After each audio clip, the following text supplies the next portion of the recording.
کئی لوگ ایسے ہیں زکوٰۃ کا وقت آتا ہے تو اس وقت ان کے ذہنوں میں طرح طرح کے وساوس شروع ہو جاتے ہیں.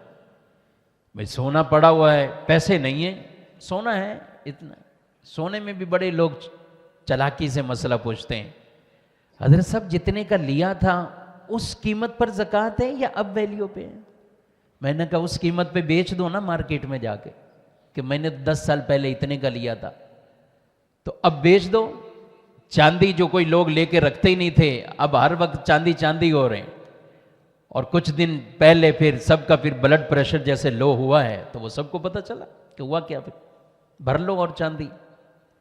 تو جب بڑھ رہی تھی تو روزانہ ریٹ دیکھ کے خون بھی بڑھ رہا ہے، جذبہ بھی بڑھ رہا ہے، اور یہ سیٹھ بن گئے.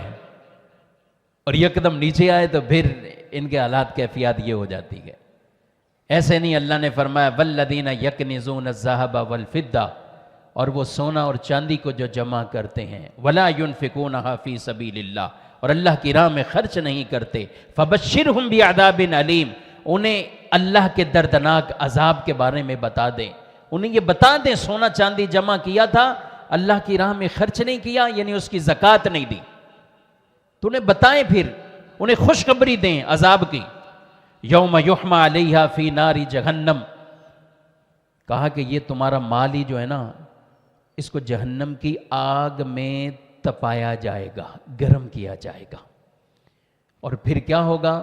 پھر انہی لوگوں کے چہروں پر، انہی کی پیٹھوں پر، انہی کی پشتوں پر داغا جائے گا.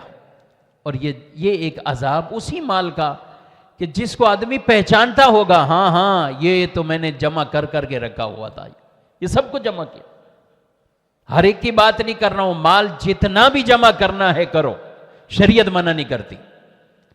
وہ چاہے سونا کرو، چاندی کرو، کچھ بھی جمع کرتے رہو، بس حلال طریقے سے کرو. اور جب اللہ کا حکم آ جائے کہ اتنا خرچ کرنا ہے تو خرچ کر دو، پھر رکاوٹ اس میں نہ ڈالو. اور جو کرتے ہیں وہ اس کی برکت دیکھتے ہیں، ان کے مال ہر سال اضافہ ہوتا جا رہا ہے، ہر سال بڑھتا جا رہا ہے.